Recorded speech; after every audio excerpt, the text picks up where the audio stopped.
제가 이렇게 겨울 내내 했다고 말씀을 해주셔가지고 좀 너무 민망한데요. 겨울 내내 한 건 아니고요. 원래는 지난 학기 말에 이렇게 발표를 준비를 했다가 시간이 여의치가 않아가지고 이렇게 좀 미루고 미뤄서 지금 다시 이제 발표하게 됐습니다. 그리고 내용은 그래서 작년 말에 준비했던 내용에서 조금 더 보완하고 이게 시점이 지나다 보니까 새로 바뀌는 부분들이 생겨서 그런 내용들이 조금 더 추가되었다고 보시면 되겠습니다.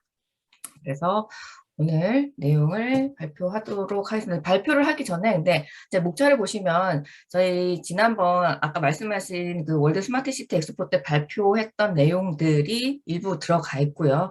그리고 뭐 이미 이제 여기 세미나에 참석하신 교수님들께서는 잘 알고 계시겠지만 간단히 서울대 스마트 시티 혁신 인재 육성 사업이 어떻게 구성되고 진행되고 있는지 설명드리고 나머지 내용들 진행하도록 하겠습니다. 음. 먼저 스마트 시티 혁신 인재 육성 사업의 비전과 교육 프로그램입니다. 저희가 이 사업을 진행하게 된 거는 이렇게 여러 가지 측면에서 도시가 변화하고 있는데 기존의 교육 방식과 기술로는 혁신이 어렵다라고 판단을 하고 이런 사업에 참여하게 되고 사업을 진행하고 있습니다.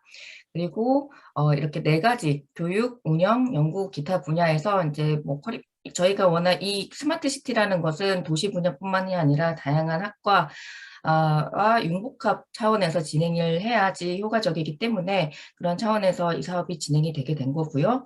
연구 분야라든가 운영 분야에서도 결과 프로그램을 운영하고 있다고 보시면 되겠습니다.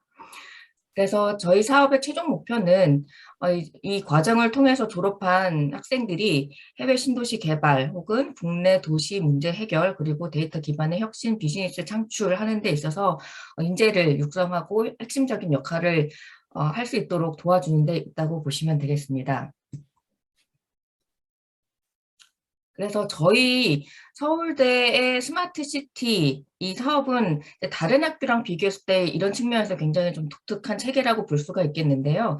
저희 서울대 건설환경공학부에 스마트 도시공학 전공이 있고 그리고 융합 전공의 스마트시티 글로벌 융합으로 구성이 되어 있습니다. 이렇게 특별하게도 진행이 되고 있는데 공학 분야와 글로벌 비즈니스 분야 이렇게 두 분야가 함께 진행을 하고 있다고 보시면 되겠습니다. 현재 여기서 보이는 내용은 지난번 그 발표했던 내용들로 구성이 되어 있기 때문에 현재는 10개 학과에서 26명의 교광사로 이렇게 구성이 되어 있고요. 프로그램은 스마트 도시 공학 개론이라던가 인프라스피어 스피어 그 세미나, 창업, 인턴십 이런 내용들로 구성이 되어 있습니다. 그리고 저희가 시흥 스마트 캠퍼스가 있기 때문에 굉장히 또 공간적으로나 기술적으로 이렇게 현실적으로 체험을 하고 실험을 할 수 있는 기반이 잘 구축되어 있다고 볼 수가 있고 여러 지자체와 공공기관, 민간기관과 함께 협력을 하고 있습니다. 그리고 이 오른쪽에 있는 지도에 표시된 부분이 저희 학교와 같이 지금 협력을 하고 있는 국가라고 보시면 되겠고요. 이렇게 국제적으로도 여러 협력 체계가 구축되어 있습니다. 그리고 이제 지자체, 저희와 협력하고 있는 지자체의 현황이고요.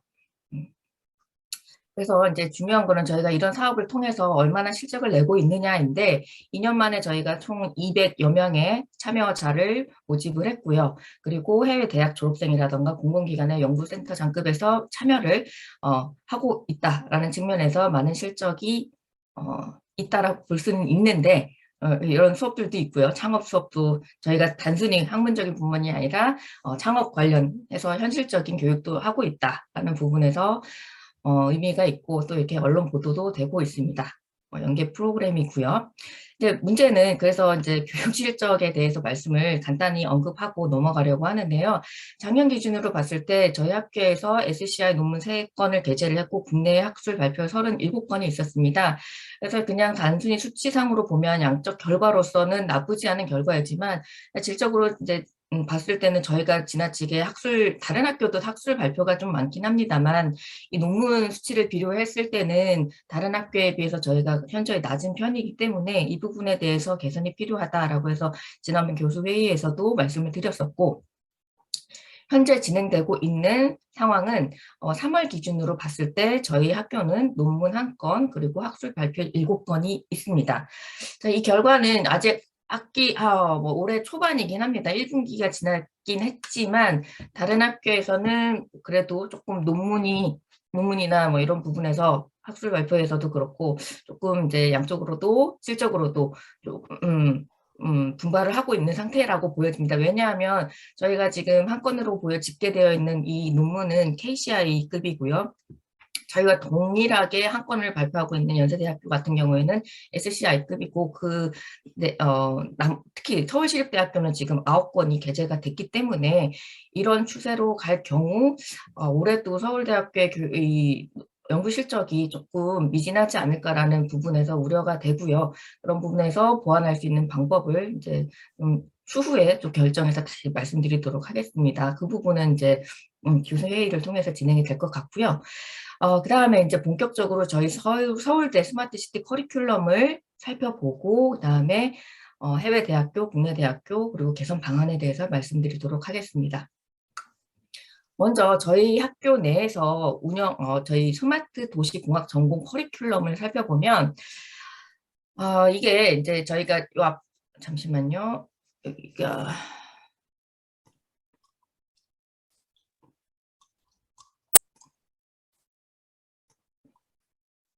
예.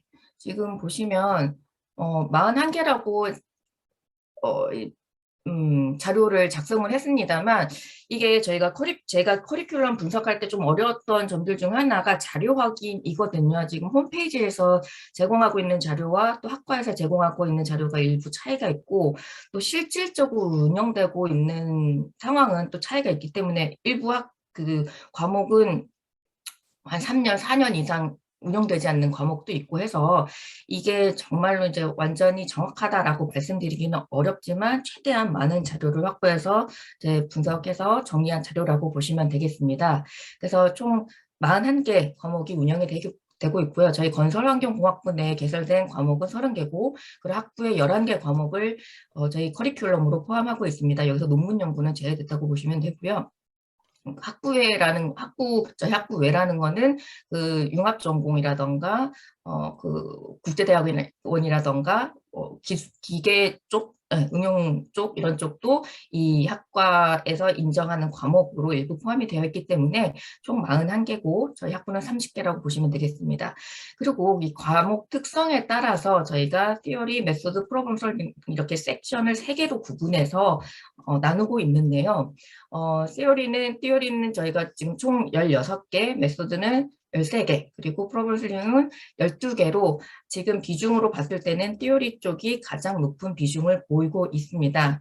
그리고 여기 빨갛게 표시된 이 과목 같은 경우에는 스마트시티 트랙으로 입학한 학생들의 장학금 지원을 위해서는 필수 선수 과목이 되겠고요. 졸업을 위한 필수 과목이 아니라 장학금을 받기 위해서 필요한 과목이고 저희 학과 자체에서는 이 커리큘럼 자체에서 필수 과목이나 뭐 선택 과목이 지정되어 있지는 않습니다. 그래서 뭐 세부적인 과목들은 이제 보시면 될 것 같고요. 건설환경공학부 외에서 운영하고 있는 과목들로는 이런 스마트시티와 디지털 전환, 디지털 융합론, 그리고 글로벌 융합 입문 이런 과목들이 있고 김성우 교수님께서 하시는 과목들이 이렇게 대부분 메소드 쪽에 배치가 되어 있습니다. 그리고 김성우 교수님이 되게 많은 과목들을 여기서 지원을 해주시더라고요. 그리고 프로그램 솔빙에도 2가지 과목이 들어가 있고요. 이렇게 구분이 되어 있습니다. 먼저 이렇게 설명을 드리고 다음에 이제 저희가 스마트 도시 공학 전공에 포함되는 커리큘럼이다 보니 여기서 얼마나 이제 또 스마트 시티나 스마트 도시, 스마트 이런 과목명 이런 내용이 워딩이 과목명에 포함이 되어 있는가라는 것들 한번 살펴봤을 때 이게 직접적으로 포함된 과목 같은 경우에는 총 12개고요. 스마트 시티와 연계되었다라고 볼 수 있는 데이터라던가 뭐 시스템 정보 이런 것들과 이런 워딩이 포함된 과목은 10개 정도입니다. 총 40개 과목 중에 절반 정도가 이런 내용들로 이런 워딩이 포함이 됐다라고 볼 수가 있고요. 이런 게 제목엔 포함이 되어 있지 않지만 기존의 일반 전공 과목도 여기에서 포함이 되어야 되기 때문에 기존 과목들의 내용들이 유지되고 있는 과목들은 한 19개 정도라고 보시면 되겠습니다. 모든 교과명에 스마트 도시를 넣을 수는 없겠지만 일단은 비중으로 봤을 때 학생들이 과목을 보고 이게 얼마나 이 과정에 특화되어 있는가라고 파악할 수 있는 건 아무래도 과목일 것 같아서 이런 분석을 진행을 해 보았고요. 그 다음에 저희가 이제 41개 과목이 개설되어 있다고 하고 있지만 2021년 기준으로 봤을 때는 30개 과목이 운영이 되었습니다. 그래서 결과적으로 이제 11개 과목이 작년에 운영이 되지 않았다, 4분의 1 정도가 운영이 되지 않았다는 건데요. 그중에 3과목은 2019년 이후에 개설된, 이렇게 운영이 된 적이 없습니다. 오픈된 적이 없어서 이런 과목들도 이렇게 저희가 운영하고 있다라고 해도 되는 건지 이런 과목에 대해서 조금 한번 확인을 해야 될 필요가 있다라고 생각이 돼서 이렇게 작년에 개설되지 않은 과목은 연한 회색으로 되어 있는데 일부 과목은 이렇게 교수님들이 연구년에 해당해서 진행되지 않은 과목도 있는데 제가 말씀드리는 거는 이렇게 장기간 동안 운영이 되지 않은 과목에 대해서 어떻게 해야 되나라는 걸 한 번쯤은 말씀을 드려야 할 것 같아서 이거를 좀 표시를 해봤습니다. 그리고 이제 이 과목 유형이 과목들이 학기별로 이제 따로 운영이 되잖아요. 그런데 뭐 티오리 유형 같은 경우에는 한 뭐 절반 정도의 비율로 비등하게 1학기, 2학기로 운영이 되고 있는데 메소드 같은 경우에는 이게 13개 중에 10개가 1학기에 운영이 되고 3개가 2학기에 운영이 됩니다. 제가 이제 학생들에게 이런 세미나를 준비하면서 조금 물어봤어요. 뭐 어떤 과목이 있었으면 좋겠고 어떤 점이 문제이고 이런 것들에 대해서 물었을 때 학생들 한 얘기가 방법론에 대한 부분, 프로그램 관련 뭐 이런 뭐 분석하는데 필요한 것에 대한 수업이 좀 있었으면 좋겠는데 이런 것들이 생각보다 많지가 않다라고 했었고 실질적으로 이 메소드라고 되어 있는 구분되어 있는 과목들을 살펴보니 대부분 1학기에 배정이 되어 있고 이게 이제 놓치게 되면은 혹은 이제 들었는데 이게 그 학기에 몰아서 듣게 되는 그런 상황이 발생을 하게 되는 거죠. 그래서 이런 부분에 대해서 조정을 하거나 일부 좀 추가적인 수업이 필요하다라고 이제 일단은 저는 생각이 들었고요. 그다음에 프로그램 설문 같은 경우에는 2학기 개설 비율이 높습니다. 약간 4개, 8개 해가지고 2학기 개설 비율이 높다라고 보실 수가 있고요. 일단은 이렇게 해서 저희 이제 스마트 도시공학 전공의 교과목이 어떻게 되는지 살펴봤고요. 저희 이제 두 트랙 중에 하나인 융합전공 커리큘럼을 살펴보면 융합전공 같은 경우에는 이렇게 핵심 전공, 전공 선택해서 이 스마트시티 글로벌 융합 내에 개설되어 있는 과목은 13개입니다. 그리고 이 글로벌 융합 과정으로 인정받기 위해 포함되어 있는 나머지 이제 교과목이 있는데요. 이건 총 167개 과목이 있고, 그래서 종합적으로 봤을 때는 180개 교과목이 운영이 되고 있습니다. 이제 저희 그 스마트 도시공학과 조금 다른 점은 여기에서는 필수적으로 들어야 하는 과목이 있다라는 점인 거고요. 그래서 여기 핵심 전공이라고 되어 있는 중에서도 필수 과목인 이 글로벌 융합 인문 그리고 선택적 필수인 여기에서 일부 수업을 택해서 학점을 이수해야 되고 나머지 전공 선택 을 포함해서 총 융합 전공 과정에서 4분의 1 이상의 학점을 이수해야지 이 과정으로 인정을 해주고 있습니다. 일반에서 저희 학과 그 건설환경공학부에서 운영하고 있는 도시공학 과정인 경우에는 그 건설환경공학부에서 운영하고 있는 그 규정에 준해서 하게 되면 졸업이 되는 거고 장학금을 받기 위해서 들어야 되는 과목이 이렇게 2과목 정도 입니다. 실질적으로는 이제 필수 과목이 되고 있지만 이것을 듣지 않아도 졸업에는 이 과정을 이수하는 데에는 문제가 없다는 점에서 좀 차이점이 있다라고 보실 수가 있죠. 그리고 이제 해외 대학부터 먼저 커리큘럼 분석한 결과를 살펴보도록 하겠습니다. 제가 이제 학교를 선정을 할 때 많은 부분에 있어서 이제 고민을 했습니다. 이런 거를 단순히 이제 정말 상위 학교만 볼 것인가? 아니면 이제 이게 운영되고 있는 많은 학교들을 다 그냥 수집을 할 것인가라고 봐서 먼저 이 QS 월드 유니버시티즈 랭킹에서 상위 10개 학교를 우선적으로 선정을 했습니다. 2022년 기준으로 선정을 했고요. 다음에 네, 알겠습니다. 예, 제가 뭐 착오가 있었나 봅니다. 그래서 그 부분에 대해서는 나중에 수정하도록 하겠습니다. 그리고 이 상위 10개 학교 중에서 이 10개 학교가 모두 운영을 하고 있지 않기, 그 스마트시티 커리큘럼을 운영을 하고 있는 건 아니기 때문에 일일이 이제 10개 학교를 솔팅을 해서 확인해 보니 사실은 이 10위권 내에 있는 학교 중에는 MIT, 옥스포드, 스탠포드, 콜롬비아, 아니 콜롬비아는 아니군요. 그 세 개 학교가 걸러지긴 했습니다만 실질적으로 커리큘럼을 이 학과를 운영하고 있는 거는 MIT 하나라고 보시면 학과는 아니지만 프로그램을 운영하는 건 MIT 하나였고요. MIT 같은 경우에는 학위를 주는 게 아니라 단기 교육 프로그램입니다. 그래서 여기 입학생이 아니더라도 이거에 관심이 있는 학생들을 위한 혹은 일반인들을 위한 교육 프로그램이고 이걸 졸업할 경우에는 인증이 된다라는 정도로 보시면 되겠고요. 그래서 여기에서 걸러진 학교가 많이 없었기 때문에 이제 그 검색에서 이 스마트 시티 코र्스를 운영한다고 판단된 학교들을 먼저 이제 또 추가적으로 확인을 한 거죠. 그래서 추가한 학교가 이제 몇 개가 있는데요. 펜실베니아, 유펜이랑 코넬이랑 미시간, 텍사스, 그리고 UCL, UAB, SMU 이렇게 했는데요. 이제 이 구분을 어떻게 했냐면 MIT와 같이 단기 교육 프로그램, 정규 학과가 아닌 인증을 해주는 방법으로 하는 단기 교육 프로그램과 기존 학과 내에 트랙을 만들어서 운영하는 방식, 그리고 단일학과나 대학으로 독립해서 운영하고 있는 대학들을 이제 조금 비중을 비슷하게 해가지고 나누었습니다. 그래서 이 랭킹에서는 높은 순위는 아니었지만 또 이런 형식과 이런 형식으로 운영되는 학교를 좀 비슷한 비율로 확인하기 위해서 주간 학교가 바르셀로나에 있는 UAB와 SMU 싱가포르 대학이라고 보시면 되겠습니다. 그리고 국내 대학 같은 경우에는 이게 검색을 하면 이제 굉장히 많은 학교들이 확인이 돼요. 그래서 이제 이거를 일일이 확인할 수가 없어서 한국교육개발원 교육통계센터에서 단일학과 형식으로 운영되는 국내 대학을 확인해 보니 총 22개 학교가 운영을 하고 있었습니다. 그리고 학부에서 운영되는 학교가 여기에서 9개였고 대학원 같은 경우에는 12개.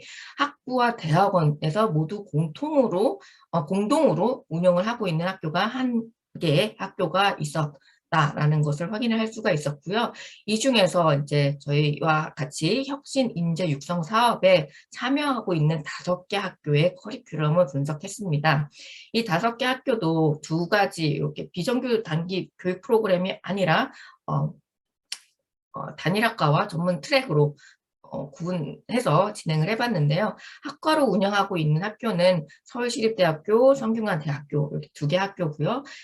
학과 내 트랙으로 운영하고 있는 학교는 부산대학교, 연세대학교, 그리고 한국과학기술원, 카이스트고요. 저희 학교도 이 전문 트랙으로 보시면 되겠습니다. 그래서 먼저 해외 대학부터 살펴보실 텐데요.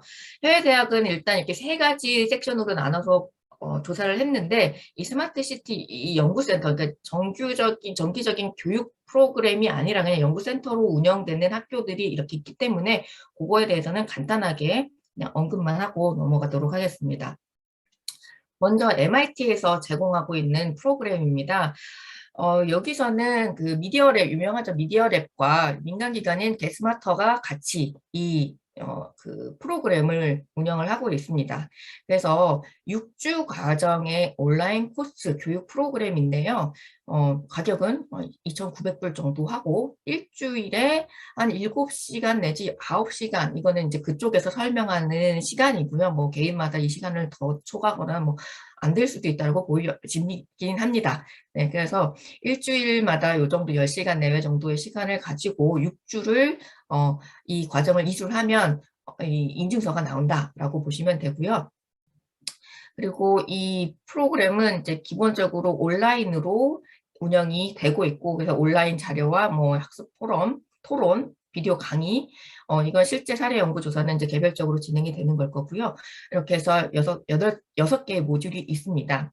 그래서 보시면 이제 뭐 사람 중심을 위한 설계 및 기술, 그리고 뭐 로봇이라던가, 이게 실사 변환, 뭐 네트워크, 그리고 커뮤니티, 거버넌스, 이런 식으로 각 섹션별로, 모듈별로 굉장히 다른 주제를 가지고 스마트 시티의 어떤, 전문가로서의 소양을 갖추기 위해서는 이렇게 이 분야를 모두 좀 배워야 된다라고 해서 이제 프로그램이 구성이 되어 있고요. MIT에서 직접적으로 하는 일은 이 MIT의 실제 교수진이 요 수업에 참여하는 학생들과 함께 이제 토의를 한다거나 지도가 이루어지는 거고요. 그래서 학생들이 수행하는 과제에 대해서 리뷰해주고 함께 학습해주는 이런 과정으로 진행이 된다고 보시면 되겠습니다. 그래서 과제를 제출하고 프로젝트를 일정 수준 이상으로 이제 수행을 하게 되면 요건을 충족한다라고 볼 수가 있고요. 이 경우 MIT 미디어랩 서티피케이트가 발급되게 되는 겁니다. 그래서 뭐 이 세부적인 내용들을 다 일일이 살펴보기에는 시간 제한이 있기 때문에 나중에 이제 자료를 따로 살펴보시면 될 것 같고요. 여기서 조금 참고할 만하다라고 느껴진 부분은, 그러니까 저희 학교나 국내 대학 같은 경우에 대부분 이제 뭐 공학적인 부분으로 치중된 부분이 많습니다. 근데 좀 멀리 봤을 때 우리 이 스마트 시티라는 이 분야의 전문가를 육성을 하기 위해서는 이런 분야들을 모두 섭렵하는 교과목이 조금 운영되어야 되지 않을까라고 생각이 들었습니다. 단순히 공학적인 기술뿐만이 아니라 커뮤니티라던가 거버넌스, 이게 실질적으로 실현되는 데 있어서 필요한 부분들까지 좀 사회적인 소프트웨어가 많이 이제 반영되어 있는 프로그램이라고 보여져서 이게 단순히 이제 단기 교육 프로그램이다라고 볼 것이 아니라 교과목을 만드는 데서도 이런 섹션들로 우리도 좀 참고할 만한 부분이다라고 이제 생각이 됐고요. 요거는 이제 동영상인데 관련 프로그램 홍보 영상이니까 요거는 따로 보시면 될 것 같습니다. 이거는 시간 관계상 일단 넘어가도록 하겠습니다. 그다음에 이제 유펜에서 운영하고 있는 프로그램입니다. 유펜에서는 시티 앤 리저널 플래닝 학부에 이제 스마트 시티 가 세부 전공으로 있는 거고요. 대학원 과정입니다. 그래서 이 과정을 이수하면 스마트 시티 뭐 이게 나오는 것이 아니라 그 이제 시티 플래닝에서의 마스터 디그리가 나오는 거고, 여기서 세부 전공 하나가 이제 스마트 시티로 표기가 되는 겁니다. 그래서 여기 시티 앤 리저널 플래닝에서 운영하고 있는 세부 전공은 총 6가지가 있고요. 이제 스마트 시티는 요 아래에 이 규정을 충족해야지 인증서가 나오는 거고, 여기 이 6가지 세부 전공, 그러니까 컨센트레이션이라고 되어 있는데요. 이게 이제 입학할 때부터 신청을 하고 들어가는 것이 아니라 내 학기 과정, 최소 이제 이 대학원 과정은 내 학기 과정으로 구성이 되어 있는데 1년 이후, 그러니까 두 개 학기를 이수한 다음에 3학기 들어가는 차에 이제 이걸 선택해서 진행을 해야 되는 거고, 모든 학생이 이 6가지 중에 하나를 선택을 해야 됩니다. 졸업 요건은 이제 뭐 이 스마트 시티만을 위한 것은 아니고 해당 학과의 규정에 따라서 18개 과목을 이수해야 되고, 그거는 여기 왼쪽에 되어 있는 과목이고요. 그다음에 인턴십을 무조건, 요거는 최소 6주 기간으로 해서 인턴십 참여를 의무화하고 있습니다.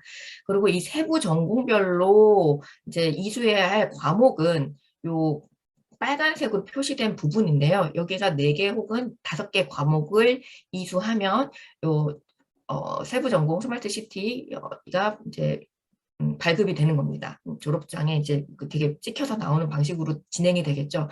그래서 여기서 필수적으로 진행해야 되는 또 과목과, 여기는 이제 선택 과목으로 나눠져 있는데, 살펴보시면 필수 과목에는 뭐 공공정책이라던가 이 스마트 시티에 대한 입문, 그리고 그 계획에 대한 부분들, 그리고 공간 분석 관련된 좀 입문적인 소양에 대해서 가르친다면, 여기 선택 과목에서는 좀 실질적으로 기술적인 부분들을 조금 다루고 있다라고 보시면 되겠습니다. 그래서 스페이셜 소프트웨어 디자인이라던가 자바, 그리고 여기서는 이제 뭐 랜드 유즈와 뭐 인바이러멘털 모델링, 센싱까지 해서 조금 더 전문화된 기술을 가르쳐줘서 이거를 어, 어, 필수와 선택 이렇게 나눠서 4개 내지 5개 과목을 이수해야지 요 세부 전공이 어, 이수가 되는 겁니다.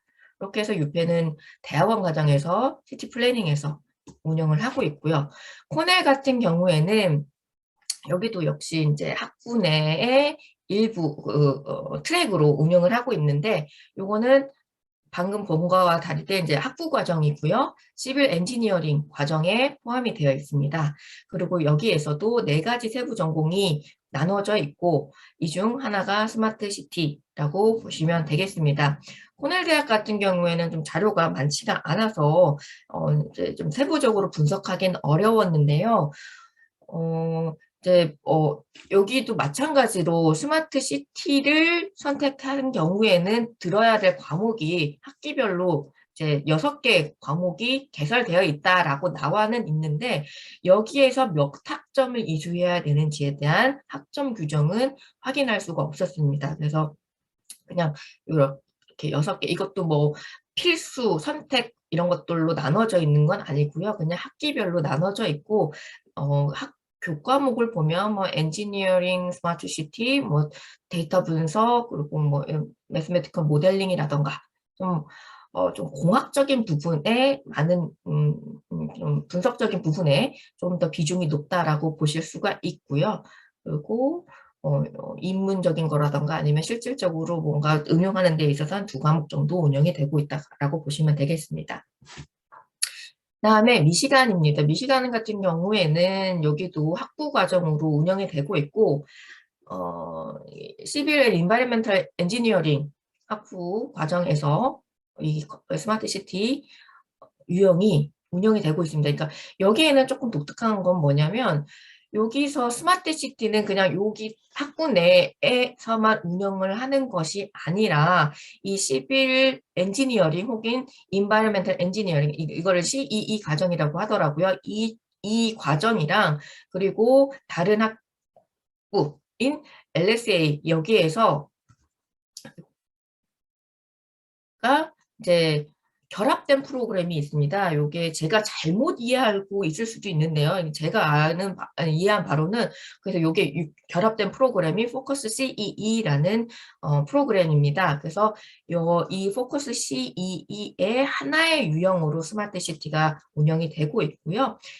여기서 운영하고 있는 그 포커스 CE는 3가지 유형입니다. 3가지 유형이 있고 그중에 스마트 시티가 하나의 유형인데 그래서 메이저는 시빌 엔지니어링이나 인바이러멘탈 엔지니어링이 되겠고요. 여기에서 다른 학부에서 운영하고 있는 어반 스터디 혹은 컴퓨터 사이언스, 서스테이너빌리티 요거와 결합해서 요게 이제 부전공이 되고 그런 경우에 이제 스마트 시티 포커스 CEE라는 과정을 이수하게 되는 겁니다.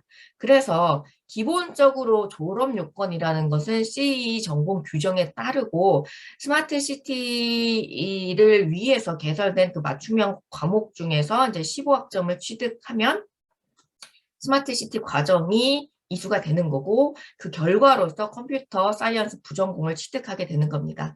이게 핸드북을 한번 확인해 봤는데 굉장히 복잡해서 학부 과정이다 보니까 과목도 많고 복잡해서 그거를 다 이제 뜯어서 오기는 어려웠고 이제 샘플 스케줄 표로 나와 있는 게 이제 오른쪽에 보이는 요 그림이 되겠습니다. 그래서 메이저는 Civil or Environmental Engineering으로 이제 입학을 해서 다음에 이제 스마트 시티 트랙을 선택을 할 경우에는 이렇게 컴퓨터 관련된 컴퓨터 사이언스 관련된 과목들을 이수하고 스마트 시티 CEE가 되게 되는 겁니다. 그래서 각 그 포커스별로 그 관련된 과목들이나 해당 부전공은 이제 따로 정리가 되어 있고요. 이런 식으로 운영이 되고 있습니다. 다음에 여기는 이제 텍사스 대학인데요. 여기 같은 경우에는 이제 좀, 좀 복잡하더라고요, 시스템이. 그래서 이게 학부 과정이긴 한데, 여기서 이제 학제간 교류를 통해서 운영되는 6개의 이 BDP 프로그램이 있어요. 그래서 16개가 굉장히 다 여러 학제들이 융복합된 과목이라고 보시면 되겠습니다. 그 중에 하나로 이제 스마트 시티가 되어 있는 거고요. 이 스마트 시티를 이 BDP 중에 하나로 운영하기 위해 개설되어 있는 여기에 참여하고 있는 단과 과목들은 건축이라던가 어반 스터디 뭐 여러 가지 굉장히 지금 앞서서 살펴본 거라던가 뒤에서 살펴볼 어떤 학교보다도 굉장히 많은 학과가 참여하고 있다라고 보시면 되겠습니다. 그래서 이것도 이제 과목이 뒤에서 보시면 아시겠지만 여기 보시면 그래서 여기 건축이라던가 뭐 비즈니스, 커뮤니케이션, 엔지니어링, 파인 아트까지 심지어 여기 이제 인문 쪽까지 다 포함해가지고 굉장히 여러 학과가 참여를 하고 있고요. 그다음에 이 졸업 요건 같은 경우에는 그 전공 학부 규정을 따르고 여기서 개설된 학점을 이수하면 여기서도 이 스마트 시티즈 BDP 서티피케이트를 취득하는 과정입니다. 그러니까 이게 하나의 전공으로 졸업장이 나오는 건 아니고 전공에서 일부 이제 부차적으로 표기가 되거나 서티피케이트 받는 형태로 운영이 된다라고 보시면 됩니다. 그래서 여기는 과목이 너무 많기 때문에 일일이 살펴보기는 어렵고 그냥 크게 이렇게 간단하게 살펴보면 여기 이 커넥팅 익스피리언스는 뭐 인턴십이라던가 실제 그 실무에 대해서 설명하는 내용인 거고요. 그리고 이 트렌드 코र्스랑 여기 파운데이션 코र्스 이렇게 해서 여기에서 정해진 학점들을 이수를 해야지 아까 말씀드린 19학점을 이수를 해야지 이제 인증이 나오는 거고 요거에 대한 자세한 내용들은 요건 또 시간 관계상 살펴보기는 어렵고 이건 나중에 자료를 한번 확인해 보시면 되겠습니다. 굉장히 광범위한 과목들로 운영이 되고 있고 다른 학교와 특별히 차이 나는 점은 공학이나 뭐 어떤 건축, 도시 이쪽 분야 외에도 굉장히 많은 분야를 포함해서 진행을 하고 있다라는 측면에서 큰 차이가 있다고 보시면 되겠습니다. 다음에 이제 지금부터는 이제 독립된 하나의 학과에서 운영하는 대학들을 몇 개 학교를 살펴볼 건데요. 이 학교들은 이제 미국 내에서 대학은 찾기가 어려웠습니다. 그래서 유럽에 있는 학교 2학교와 아시아권 학교 하나를 살펴보도록 하겠습니다.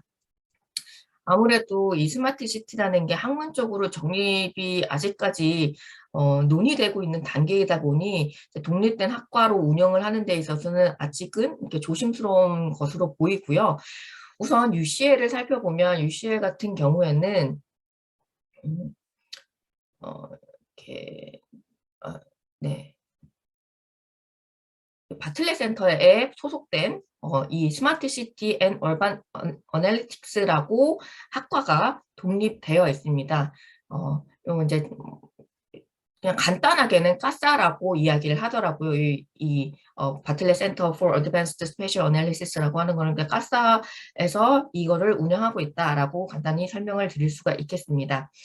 근데 이제 제가 작년 11월쯤에 찾았을 때만 해도 이 과정이 이제 오픈되어 있었었는데 중간에 업데이트를 하려고 들어가 보니 이게 좀 닫혀 있어서 현재 이제 정확한 정보는 찾기가 어려웠고요. 아마도 프로그램 개편이 이루어지고 있는 상황이라고 보여집니다.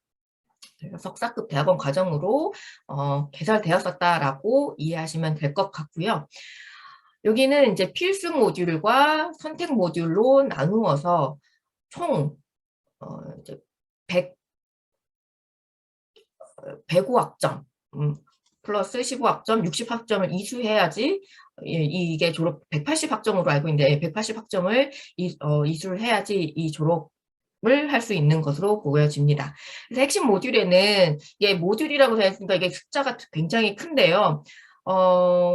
일단 이렇게 나눠진 거는 그렇게 많은 과목이 있는 건 아닙니다. 그래서 지리 정보 시스템, 뭐 정량적인 방법의 어떤 프로그램, 뭐 방법론이라던가 정책과 정부 이런 것들, 도시 시스템 공간 데이터 시뮬레이션 하는 부분이 핵심 모듈이 되겠고요. 그다음에 선택 모듈에서는 프로그램이라던가 공간인지 시스템을 위한 에이전트 기반 모델링하는 그런 내용이 되겠습니다. 그래서 이제 독특한 거는 스마트 시티 논문 학점이 60학점이라는 건데 이게 얼마나 많은 시간을 들여서 몇 학기에 걸쳐서 진행을 하는지는 모르겠지만 일단은 이렇게만 내용이 되어 있고 현재는 자료를 찾을 수가 없어서 이렇게 대학원 과정, 석사 과정이지만 필수 모듈과 선택 모듈 이렇게 이것도 구분해서 진행이 되고 있다. 라고 보시면 되겠습니다. 다음에 이제 바르셀로나 대학인데요. 이거는 이제 공과대학에서 매니지먼트 오브 스마트 앤 서스테이너블 시티즈라고 이제 동의되어 있는 과정이고 이거는 학부 과정인데 3년 과정입니다. 그래서 이 3년 과정을 이수하게 되면 졸업장은 이렇게 매니지먼트 오브 스마트 앤 서스테이너블 시티즈라고 나오게 되는 거고요. 60명이 정원이라고 되어 있습니다. 여기서 이제 세부 전공이 4개로 나누어져 있고요. 앞서서 봤었던 그 전공학과 내 트랙으로 구분이 되어 있었던 거는 그 네 세부 전공 중에 하나가 이제 스마트 시티였는데 여기서는 스마트 시티 내에 이제 4개의 테마로 이제 필드가 구분이 되어 있고요. 그다음에 학년별로 이수해야 될 학점과 이런 것들 기초 및 필수 그리고 선택 과목이 나눠져 있습니다. 여기도 총 180학점을 이수를 해야 하는데 이렇게 1학년 이렇게 세 개 열은 이제 반드시 이수해야 되는 과목들로 보시면 되고요. 이제 마지막이 선택 과목이다라고 보시면 됩니다. 좀 과목이 그러니까 여기서는 굉장히 기초 정말 수학이라던가 뭐 전자의 기초 컴퓨터 과학 뿐만 아니라 또 이제 스마트 시티다 보니 도시에 대한 부분들 그래서 여기 인구학 그리고 지리정보 같은 부분들까지도 이 수업에서 포함을 하고 있습니다. 그래서 이런 기초적인 소양을 쌓은 다음에 그다음에 조금 더 응용할 수 있는 과목들이 2, 3학년 때 진행이 되고 최종 프로젝트까지 수행을 해야 하는 것으로 하나의 프로젝트를 수행해야지 되는 것으로 이제 학과 과정을 이해할 수가 있고요. 그다음에 그 이제 선택 과목은 조금 뭐 그 각 분야에서 조금 관심 분야에 따라서 선택할 수 있는 것으로 보여집니다.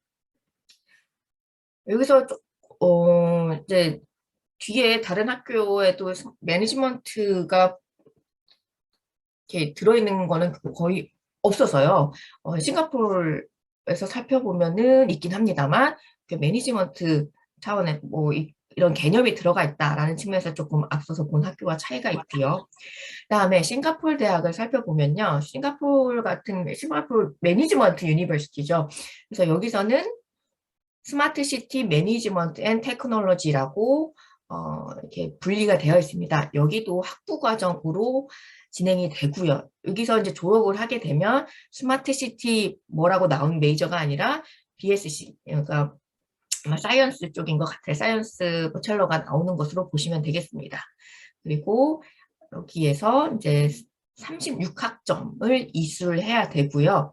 그다음에 이제 학교 차원에서 제시하고 있는 핵심 과목 12학점, 그다음에 여기 스마트 시티 매니지먼트 앤 테크놀로지에서 제시하고 있는 코어와 이제 선택 과목 이게 12학점, 6학점으로 구성이 되어 있고요. 그다음에 선택 과목에서 36개의 학점을 36학점을 이수해야지 졸업이 되는 겁니다.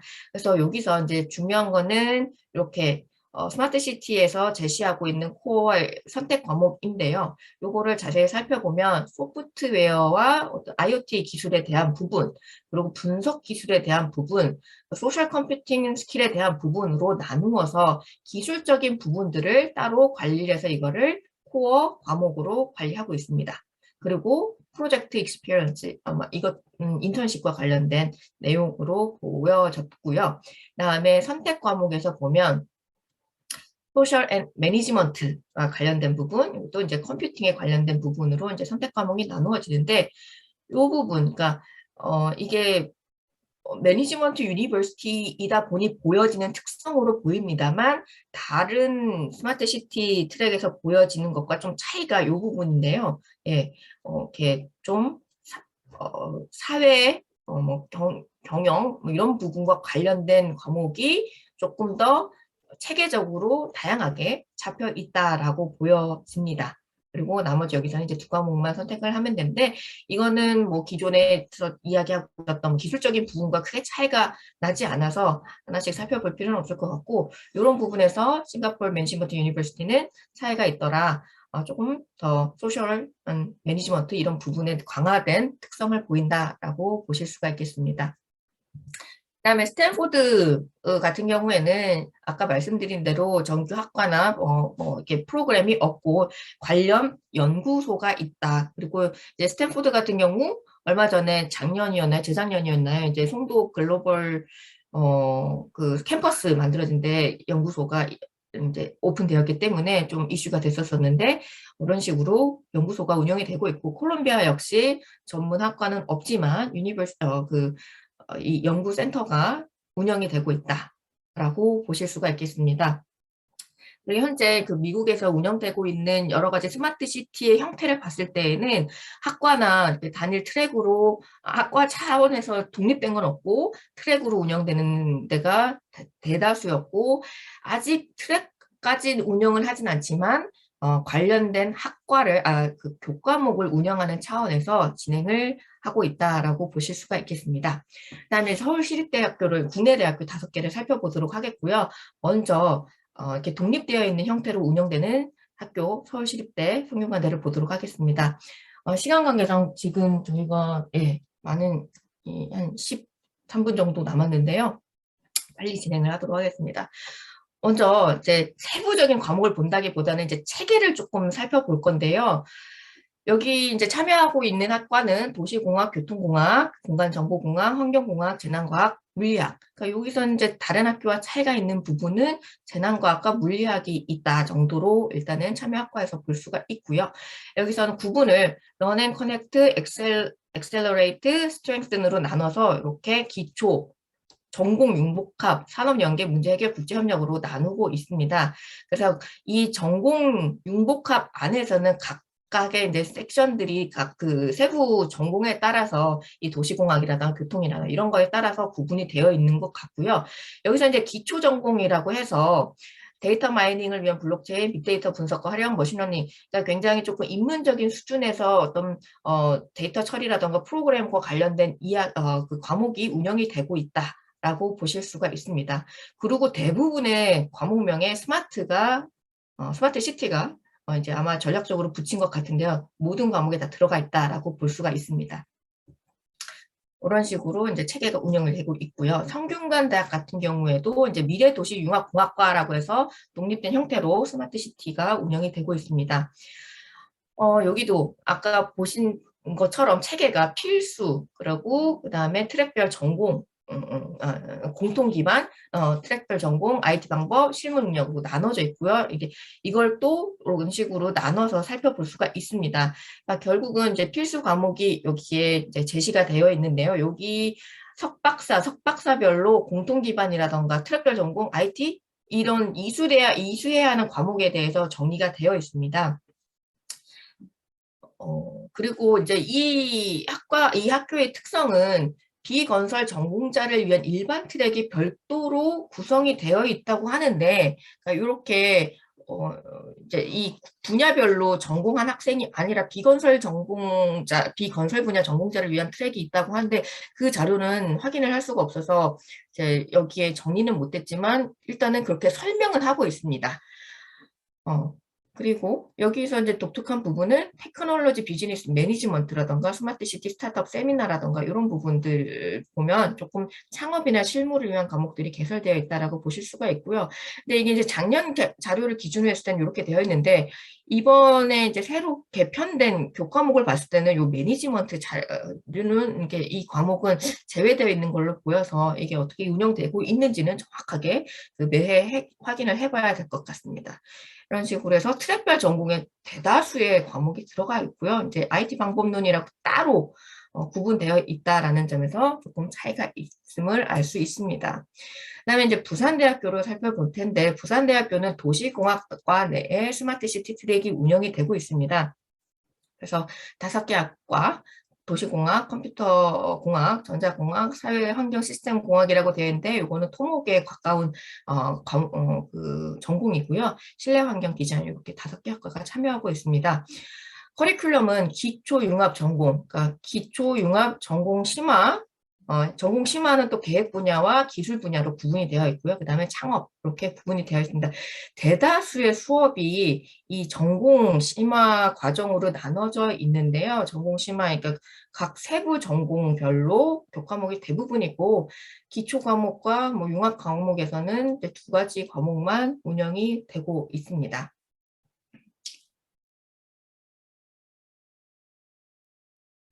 그리고 연세대 같은 경우에는 도시공학과 내 스마트시티 전공이 되어 있고요. 그 다음에 여기에서는 도시공학, 산업공학, 전자전기공학, 컴퓨터 과학이고요. 여기서 특징인 거는 이제 산업공학이 들어있다라는 부분입니다.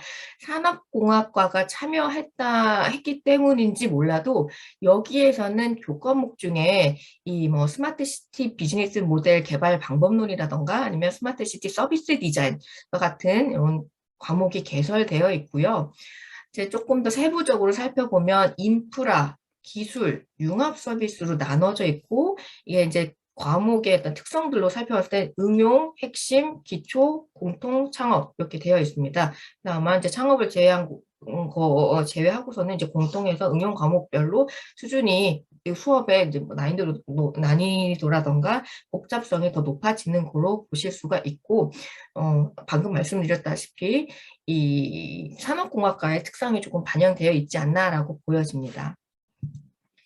그 다음에 이제 카이스트의 내용을 좀 살펴볼 텐데요. 여기에는 3개 학교가 참여하고 있습니다. 건설 및 환경공학, 전기전자, 그리고 전산학부. 그러니까 전기전자, 뭐 컴퓨터 이런 것까지는 많이 들어왔지만 전산학부는 여기 카이스트만 이렇게 참여하고 있는 독특한 학부라고 보실 수가 있겠습니다.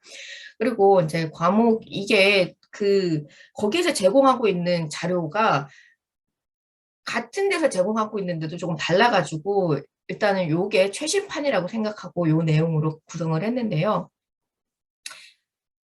필수 과정이 있고요. 그 다음에 기초 심화 과정으로 나누어져 있습니다. 그래서 이 공통 필수는 학교에서 요구하는 과목이 있고, 그 다음에 스마트시티를 위해서는 이 스마트시티 프로그램을 위해서 이수해야 할 과목들이 여기 4가지가 구성이 되어 있습니다. 4개 중에서도 이 스마트시티를 위한 정보기술은 필수 과목인 거고요. 이 4개 중에 몇 학점을 이수해야 되는지는 나와 있지 않습니다. 하지만 요거는 필수 과목이다라고 지정이 되어 있는 거고, 나머지 이제 심화 과정에서는 각 분야별로 이제 구성이 또 따로 되어 있고요.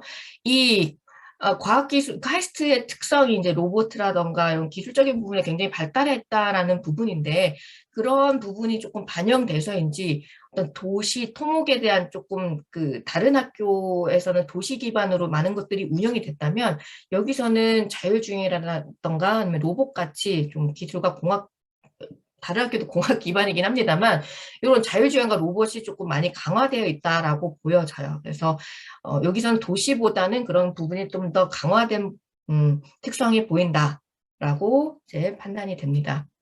그래서 이 학교들을 조금 이제 종합을 해보면 시간 관계상 되게 간단하게 넘어갔습니다만 단일 학과로 운영되고 있는 2개 학교와 이제 3개 학교는 전문 트랙으로 운영이 되고 있고 저희 학교도 역시 전문 트랙으로 운영이 되고 있습니다. 그래서 이제 이 시립대라던가 이제 성균관대학 같은 경우에는 아예 입학할 때부터 이제 스마트시티 전공으로 뽑는 거고 부산대, 연세대, 그리고 카이스트 같은 경우에는 이미 이 입학한 학생들, 이 학부에 입학한 정해진 학부 내 지정된 몇 개 학부 내 신입 이미 입학한 학생들 대상으로 이제 여기에 진입할 것인가 말 것인가 이제 묻는 형식으로 신청을 받아서 진행이 되게 되는 거고요. 저희 학교 같은 경우에는 스마트 도시공학 전공은 처음 입학할 때부터 선택을 하지만 융합 전공 같은 경우에는 해당 참여하는 학부 내에서 나중에 이제 진입을 하게 되는 방식으로 2가지가 모두 운영이 되고 있는 거죠.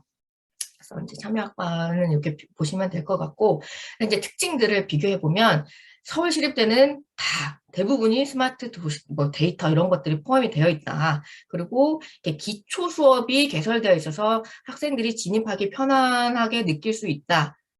라고 보여지는 거고요. 성균관대학교 같은 경우에는 창업이나 실무를 위한 그런 과정이 타 대학에 비해서는 조금 더 강화되어 있다. 그다음에 부산대학교는 전공 심화 과목, 즉 그 세부 과목별로의 과목이 가장 뭐 이렇게 많이 되어 있다라고 보실 수가 있고요. 그다음에 대부분 여기도 스마트 시티가 포함되어 있는 것으로 보여집니다. 그다음에 연대 같은 경우에는 뭐 스마트 데이터 이런 것들이 교과명에 뭐 유사한 수준은 혼재되어 있지만 중요한 거는 여기는 굉장히 좀 공학 외에도 비즈니스 모델과 관련된 과목이 개설되어 있다라는 거고요. 카이스트 같은 경우에는 이런 자율주행이라든가 로봇 같은 커리큘럼이 다른 학과에 비해서 굉장히 강화되어 있다. 그리고 성대 같은 경우 성균관대학교와 카이스트 같은 경우에는 섹션별로 이수학점이 정해져 있고 나머지 학교는 뭐 이렇게 구체적인 그뭐 필수 과목이라든가 이거에 몇 과목을 이수해야 되는지에 대한 사항을 확인하기가 어려웠습니다. 다만 공통적으로 이게 이제 교과목이 이게 커리큘럼이 이렇게 뭐 그 단계별로 구분이 되어 있다라는 걸 볼 수 있습니다. 전공 과목뿐만이 아니라 이런 이제 단계별로 구분이 되어 있다라는 점에서 저희 학교가 조금 차이가 있는데요. 그거는 이제 뒷부분에서 조금 다시 한번 설명하도록 하고, 이제 해외대학과 국내 대학의 커리큘럼을 간단하게 분석한 결과를 정리를 하자면, 미국 대학은 독립된 것보다는 전공 트랙으로 운영이 되고 있고, 이게 학과로 개설된 경우, 이제 미국 대학은 없지만, 이 도시 건축 분야만 한정된 게 아니라 굉장히 정책적인 부분이라던가 인문사회 이렇게 좀 더 포괄적인 측면에서 과목이 개설 운영되고 있다라는 것을 알 수가 있었습니다. 그리고 인턴십이 저희 학교 같은 경우는 이제 뭐 이제 선택 과목이긴 한데 여기는 이걸 현장 실습을 필수로 하는 학교들이 많았고요. 그래서 그리고 이제 다학제 교류를 위한 시스템이 이제 단순히 공대 뭐 이렇게 중심으로 된 게 아니라 공대 이외의 학부에서도 이런 교류가 굉장히 체계적으로 구축이 되어 있다라고 볼 수가 있겠습니다. 이제 국내 대학 같은 경우에는 이제 뭐 이 도시 건축 관련 학부 시스템을 기반으로 해서 통합 변형, 그러니까 아까도 말씀드렸지만 세부 과정에 굉장히 집중되어 있고 기초나 공통 과정이 일부 굉장히 적은 비중으로 이제 추가 운영이 되고 있는 그런 형태로 보실 수가 있는데 이런 식으로 좀 기존 학부가 확장되어 있는 개념으로 볼 수가 있는데 이게 나쁘다는 게 아니라 여기에서 좀 확장되는 부분이 좀 더 나아가야 되지 않는가라는 생각이 들었고요. 그다음에 세부 전공 분야나 이제 수업 난이도에 따라서 이제 명칭은 다릅니다만 이게 X축과 Y축 다 이제 섹션이 구분되어 있다라고 보실 수가 있고요. 말씀드렸다시피 공학계열 중심으로 구성이 되어 있습니다. 그리고 이 이제 세부 분야별 세션의 공통 과정의 강의는 매우 제한적으로 개설되어 있다라는 것은 말씀드린 대로 그 기존의 학부의 좀 중심을 중점적으로 운영이 되고 있다라는 거고요. 스마트나 데이터, IT 이런 걸 포함해서 스마트 시티 정체성을 강조하려는 전략을 보이는 학교들이 일부 보였다라고 말씀드릴 수가 있겠습니다. 이런 것들을 종합해 봤을 때 이제 우리 학교의 커리큘럼 개선은 어떻게 해야 하는가라는 것들을 정리를 해봤는데요. 저희 학교 같은 경우에는 커리큘럼이 따로 이제 뭐 핵심 뭐 공통 이렇게 나눠져 있는 건 아니고 티어리, 메소드, 프로그램 설빙 이렇게 세 가지로 유형화가 되어 있습니다. 그리고 공학 계열 외에 다양한 학과가 참여하는 것으로 일단은 설명이 되어 있어요. 교육학과라든가 환경조건학과, 뭐 법학과 이렇게 이제 뭐 다른 학교에 비해서, 국내 다른 학교에 비해서는 비교적 다양한 학과가 참여한다라고 볼 수가 있겠고요. 이건 이제 시스템 측면에서 이야기인 거고, 콘텐츠 측면, 이제 교과목을 살펴보면, 하나하나 살펴보면, 그래도 이런 스마트 시티와 관련된 여러 전문가들을 초빙하는 수업이 운영이 되고 있다라는 측면에서 좀 입체적인 접근이 가능하다라고 보여지고요. 그다음에 저희가 이제 투트랙으로 운영이 되고 있는데 융합전공 내 개설된 과목이 일부 포함이 되어 있어서 저희 커리큘럼으로 그래서 그런 측면에서 조금 더 폭넓게 운영이 되고 있다라고 볼 수가 있고요. 이런 부분에서 이제 한계점은 아까 말씀드린 대로 다른 학교는 이렇게 뭐 이게 복잡할수록 좋은 건 아닙니다만 좀 수준별로 내가 무슨 수업을 선택할 수 있는지 그런 수준에 대해서 예측을 할 수가 있다라는 측면에서 기초라던가 심화 단계 이렇게 구분되어 있는 게 좋을 것 같긴 하거든요. 근데 저희는 그런 것들이 없이 그 티어리라든가 메소드, 프로그램 솔빙으로 구분이 되어 있죠. 그리고 그 또 세부 전공별로도 구분이 되어 있지 않기 때문에 이런 것들이 조금 학생들이 선택할 때 좀 어려움이 있지 않을까라는 생각이 들고요. 그다음에 학기에 따라서 이제 강의가 일부 안 열리고 열릴 수가 있는데 그 안 열리고 열리고의 선택을 할 수 있는 게 아니라 이게 1학기에 다 몰려 있다거나 2학기에는 굉장히 한정적으로 되어 있거나 이런 시스템에 조금 한계가 있다라고 일단은 파악을 했고요. 그다음에 컨텐츠 측면에서 한계점은 스마트 시티 전공자를 위한 데이터 분석, 그러니까 이게 기존에 데이터를 많이 다뤘던 학생들이라면 어떤 수업을 들어가도 상관이 없겠지만 처음 접한 학생들에게는 굉장히 이제 진입 장벽이 높기 때문에 그 부분에 대해서는 좀 이거에 대해서 아쉬움을 표현하는 학생들이 좀 많았습니다. 그래서 좀 입문 단계에서의 데이터 분석 관련 수업들이 좀 많이 생겨나야 되지 않을까라는 거고, 이제 같은 맥락에서 이야기인데 이런 것들 수업 난이도가 조금 구분되어 있지 않아서 학생들이 갈 때 판단하기가 어렵다. 그리고 이게 말씀드리다 보면 시스템과 컨텐츠가 살짝 섞이는 부분이 있어요. 근데 이게 서로 영향이 계속 왔다 갔다 하다 보니 명확하게 구분은 되어 있지는 않는데 일단은 컨텐츠가 그런 시스템에 의해서 구분이 되었으면 좋겠다라는 거고요. 그다음에 실질적으로 그 이제 아까 말씀드렸던 이렇게 다양한 학과가 참여하고 있다라고 보여지는데 컨텐츠 상에서는 그런 것들이 많이 드러나지는 않는다. 대부분 공학 분야 수업으로 구성이 되어 있고, 일부 뭐 그 법과 관련된 수업이 있습니다만, 그거는 이제 굉장히 소수고, 아무튼 공학 중심으로 되어 있다. 그리고 이제 스마트 시티 전공 과정이 단순히 진짜 스마트 시티라는 명칭만 붙인다고 해서 정체성이 강화되지는 않지만, 이런 것들이 좀 잘 보이는 교과목으로 이제 정리가 되면 그래도 조금 더 좋아지지 않을까라는 이제 생각을 했었던 거고요. 그런 측면에서 이것들을 개선을 한다면 강의 내용 수준에 따라서 좀 강의를 이원화하자, 체계를 조금 구분해 놓자, 그리고 그 세부 전공에 따라서 얘네들도 조금 구분을 해주면 얘네들이 얼마나 교류가 많이 있고 이렇게 다양한 학부가 참여하고 있다, 이런 학부들이 스마트 시티를 뒷받침하고 있다라고 보여진다라고 이제 생각을 해서 정리를 해본 내용입니다. 그리고 이거는 좀 이게 현실적으로 어려울 수 있습니다만 미개설 시에 대비한 그 원투 혹은 이렇게 비슷한 과목들이 조금 한두 개는 이렇게 그러니까 대체할 수 있는 과목이 있었으면 좋겠는데 현재 그 방법 없는 수업이 굉장히 이렇게 대체하기 어려운 시스템으로 보여지고요. 그다음에 이제 컨텐츠적인 측면에서는 방금 말씀드린 대로 메소드 유형의 수업이 많으면 이걸 대체할 수가 있겠는데 그런 부분이 조금 부족하지 않나, 데이터라던가 프로그램 관련된 수업이 조금 보완되거나 확충되어야 된다라고 보여지고, 그다음에 이제 공학 외 스마트 시티 경영이라던가 관리, 기술 윤리 뭐 이런 인문학 경영 관련 강의가 조금 더 개설되었으면 좋겠고, 그다음에 현재 사업에 참여하고 있는 교수님들 중에 그 교수님들이 교수님들의 강의가 요 커리큘럼에 포함되어 있지 않는 강의들이 조금 있어서 이런 부분들을 추가하면 어떨까라는 생각을 했고요. 그다음에 이런 정체성을 강화할 수 있는 방법이 조금 필요하겠다라는 겁니다. 그래서 이런 것들을 정리를 해보면 얘네들을 좀 얘네들을 구분하고 수준별로 구분하고 또 학위 과정에 따라서 얘네들에 대한 이수 학점을 배정하는 방안도 있을 수 있겠다. 커리큘럼 시스템의 측면에서.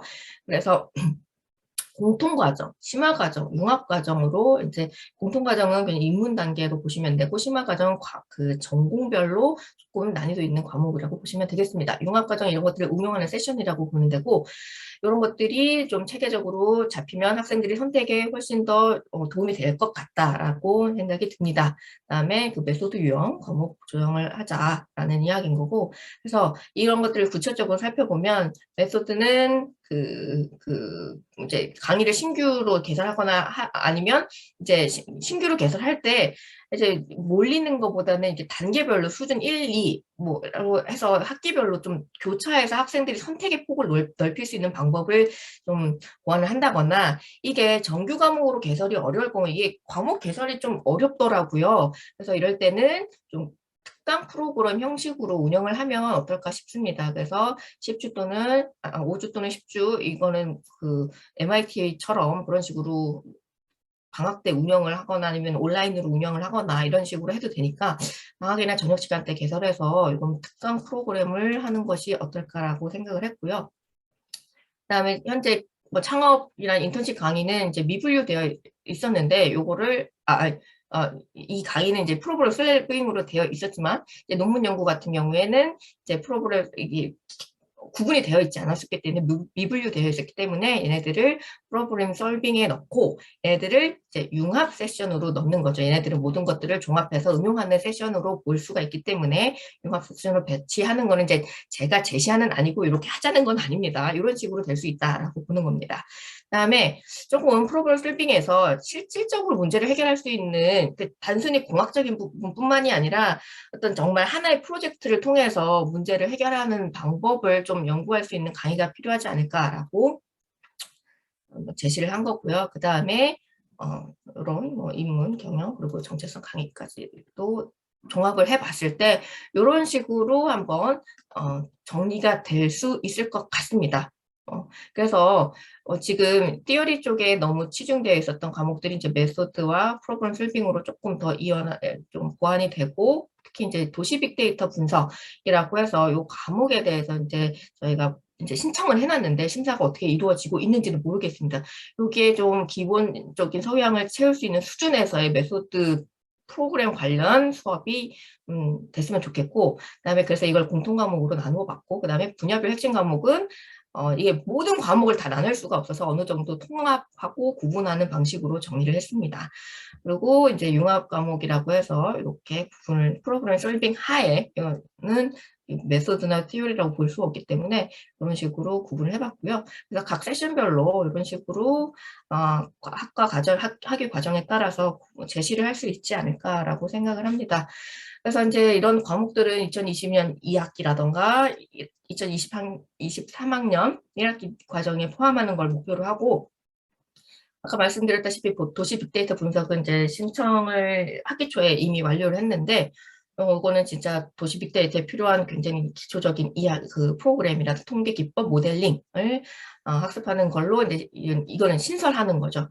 그러면 그런 것 외에 이제 아까 말씀드렸다시피 커리큘럼에 포함되어 있지 않는 사업 참여 교수님 강의 같은 것들을 메소드나 프로그램 솔빙에 추가를 하면 조금 더 메소드와 이쪽 부분이 강화될 수 있지 않을까 싶은 거고요.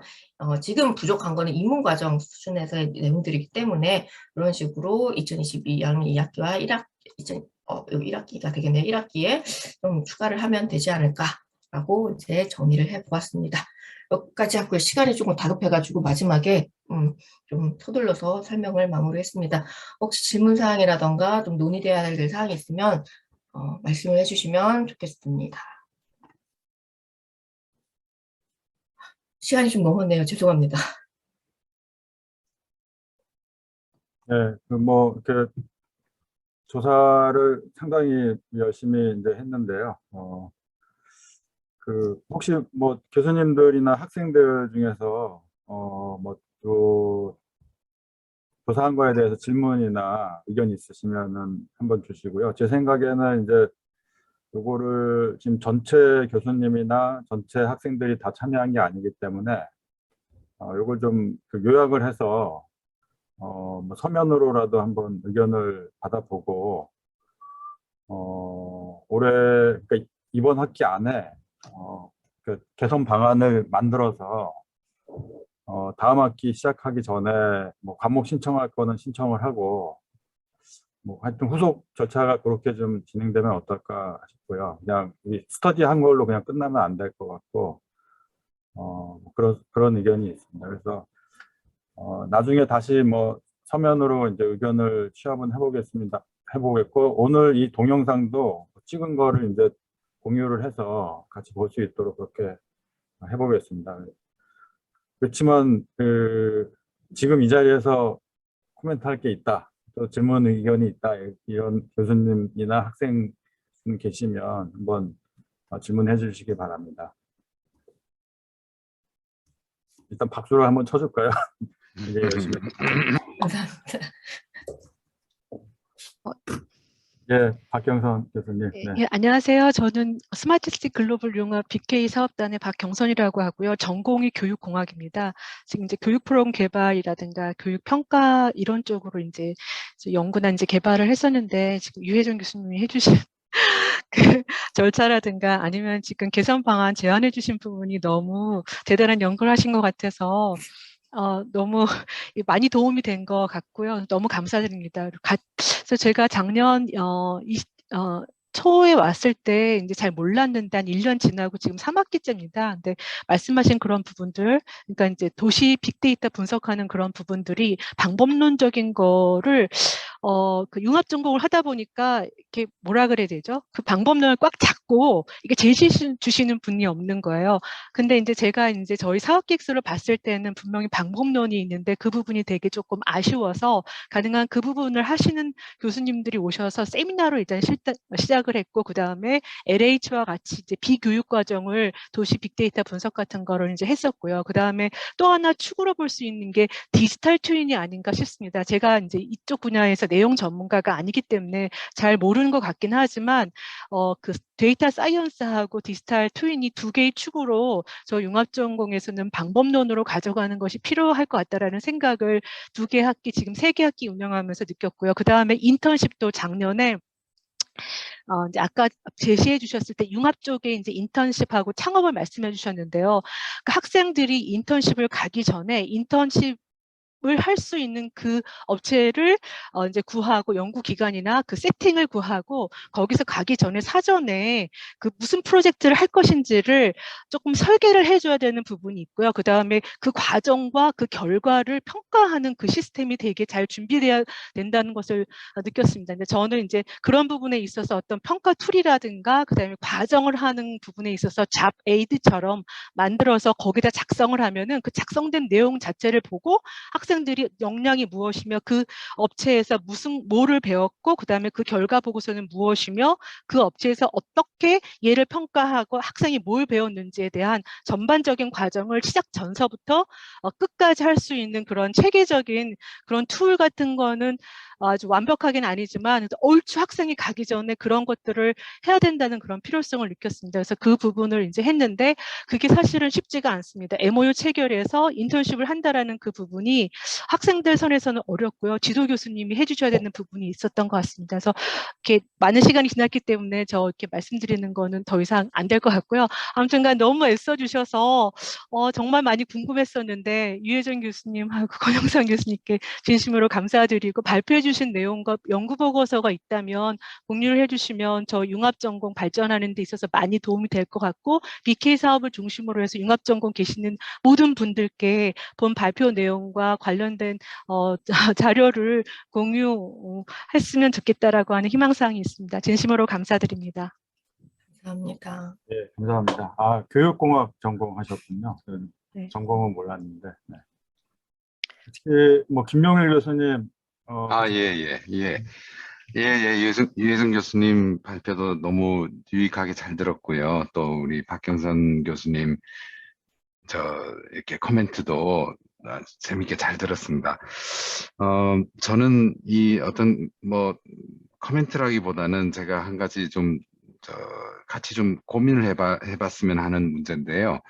지금 보면은 우리 스마트시티가 이제 바르셀로나나 유펜이나 MIT 요쪽 학교들 프로그램은 저도 좀 관심 있어서 알고 있었는데 사실 해외 대학들의 스마트시티 프로그램만 봐도 서로 비교해 봐도 좀 지향하는 방향이 조금씩 다른 거를 좀 느낄 수가 있지 않습니까? 뭐 서스테이너블한 그 얼반 시스템 이런 쪽으로 스탠포드 같은 경우는 또 그런 것도 포함하고 있고요. 그래서 보면은 간략히 말씀드리면 우리 스마트시티가 사실은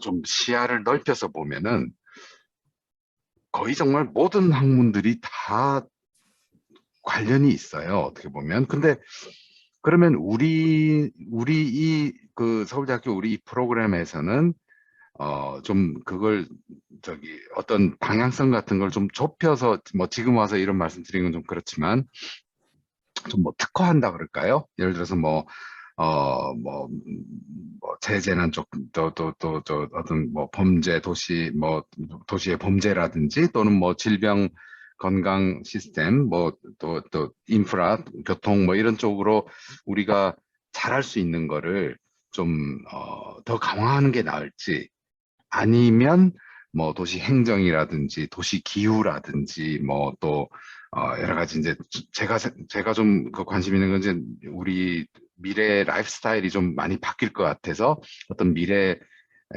그런 그 생활 행태라 그럴까요? 어떤 그런 걸 좀 그런 것도 포함시킨다든지 뭐 그렇게 좀 이러한 그 다른 대학들이나 또는 이 스마트시티를 브로드하게 우리가 좀 볼 것이냐, 아니면 우리가 잘할 수 있는 걸 좀 특화하는 것이 좋을 것이냐. 그건 혹시 권영상 교수님 혹시 어떻게 생각하시는지, 뭐 유해성 교수님도 답변해 주셔서 좋고요. 어떤 그 선택을 하는 것이 좋을지 좀 이렇게 발표를 들으면서도 굉장히 저는 좀 고민이 되는 부분이거든요. 네. 너무 좋은 질문을 해주셔서 답변을 좀 길게 생각해 봐야 될 것 같습니다. 예, 예. 이게 항상 서울대 딜레마일 수는 있는데, 서울대는 뭐든지 다 잘해야 된다라는 딜레마가 있어서, 근데 아까 방금 말씀해 주신 대로 그 외국 대학들 보면은 분명히 탑 대학인데도 불구하고 지향점이 명확하게 있다라는 게 이제 우리가 좀 배워야 될 것 같고요.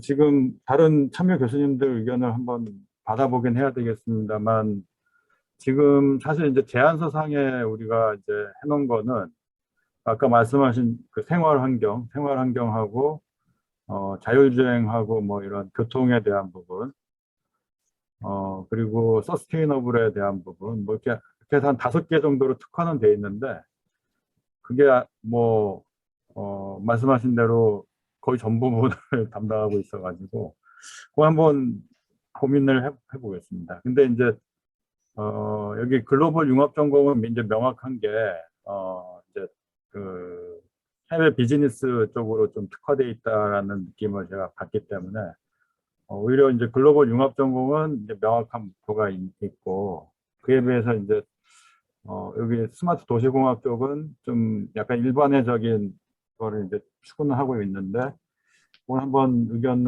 교수님들 의견도 한번 들어보고, 너무 좋은 질문이신 것 같고요.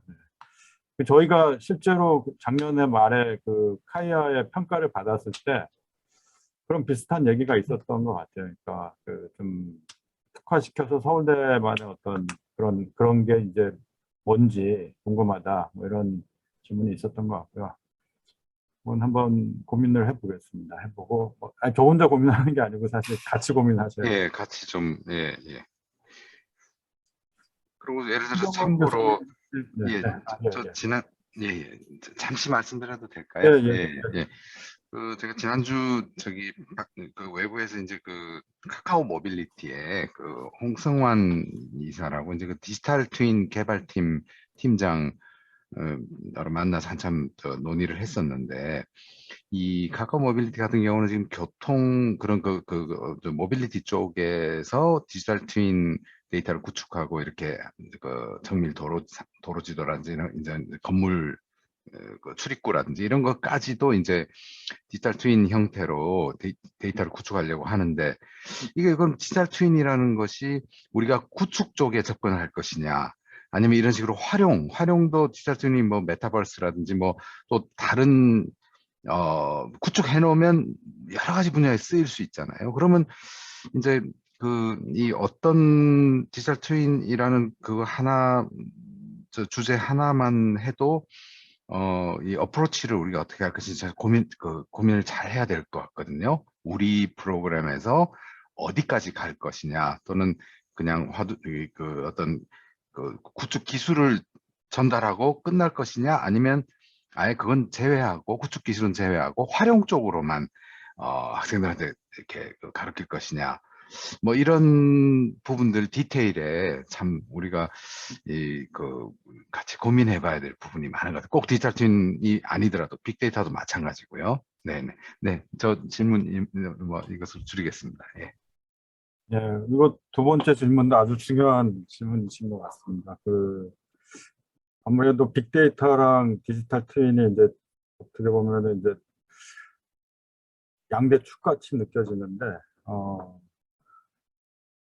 하여튼 디지털 트윈 같은 경우도 이게 어떻게 구축할 것이냐, 그거는 정말 그 하이엔드 그 그래픽 엔진이라든가 뭐 기술 쪽에서 뭐 엔비디아나 이런 회사들까지 이제 포함되어 있기 때문에 뭐 그런 쪽으로 갈 수도 있고, 사실은 이제 그거를 활용해서 어떤 뭐 시민들한테 서비스를 할 거며, 거기서 또 뭐 비즈니스도 굉장히 많이, 뭐 메타버스나 이런 건 사실 비즈니스 쪽에 더 특화되어 있는 것 같으니까, 뭐 어느 쪽에 또 집중할 것이냐, 뭐 그런 것도 아까 말씀해 주신 거랑 연속선상인 것 같은데, 또 서울대는 또 왠지 다 해야 될 것 같은 그런 느낌이 있지만, 또 다 하는데 뭐 다 하려다가 하나도 못하는 경우도 생기니까, 또 좀 그 회의록을 작성을 하고 계시죠, 박수현 선생님? 어차피 녹화가 되고 있으니까, 예, 정리를 해서 한번 또 학기 말쯤에 한번 논의를 올려놔 보도록 하겠습니다. 최종훈 교수님 피곤하신 얼굴인데 뭐 혹시 아닙니다. 네. 네, 저도 너무 네, 재밌게 들었고요. 특히 아까 말씀하신 대로 좀 이제 교과목이나 이런 거를 또 이제 재구성하고 조금 더 스마트 도시 교과과정 쪽에 맞춰서 하는 부분에 있어서 어, 굉장히 잘 구성을 해주셨고, 저도 이제 제가 담당하고 있는 교과목 포함해서 어떻게 또 더 맞추면 좋을지도 고민을 했는데, 그러니까 저도 이게 아까 제안해 주신 것 중에 이제 또 서울 시립대처럼 스마트라는 단어를 다 이렇게 넣는 것도 좋을 수도 있지만, 또 한편으로는 지금 말씀하셨듯이 저희가 좀 추구하고 있는 게 그 스마트라는 단어 외에도 좀 몇 개 키워드 한 네다섯 개 정도 혹시 저희가 좀 어느 정도 공감대, 또 이제 그 계획서에 있었던 부분을 포함해서 출연해서 그거를 조금 다 이렇게 녹여낼 수 있으면은 또 너무 다 스마트 하지 않으면서도 여기가 또 그래도 체계 있게 했구나라는 거를 할 수 있지 않을까. 그래서 또 교과목이나 이런 것도 혹시 변경하고 네, 했을 때 또 다른 교수님들이 좀 참고할 수 있지 않을까라는 생각이 들어서 좀 그렇게 생각해 보신 건 어떨까라는 생각도 들었습니다.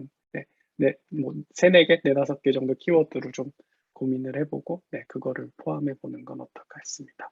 네, 전 이상입니다. 너무 발표 잘 들었습니다. 아유, 피곤하신, 거의 이제 12시 넘었겠는데. 네. 마지막으로 김성호 교수님 계세요?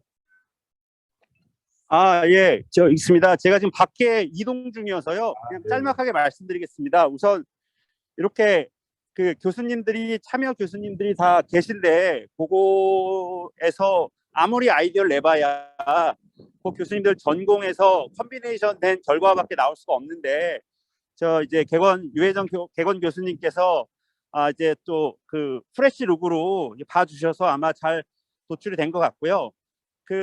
이 방법론에 제 강의들이 좀 들어 있었는데, 저도 사실 학생들한테 좀 듣고 있는 이야기가 이게 2학기에도 좀 들을 수 있느냐 하는 그런 수요가 좀 있는데요. 그거 제가 좀 파악은 하고 있습니다. 그리고 그런 내용이 있고, 그다음에 이제 근본적인 질문인데, 이게 실제로 이 방법론 강의를 해보면 그 방법론을 가장 조금 듣는 학생이 우리 스마트 도시공학 이런 건설환경부 학생 전공이거든요. 그래서 이게 역으로 생각해 보면 애당초 지도 교수님들 건설환경공학부의 학생들 같은 경우에는 그런 과목에 대한 수요가 실제로 있는 것인지, 그래서 스마트 도시공학이라는 우리가 제목은 달고 있는데 들어오거나 그 전공 학생들은 없는 다른 전공에 이미 관심이나 트레이닝을 받고, 만약에 이게 스마트 도시공학이라는 비전을 또 설립을 해야겠지만, 그거에 맞춰서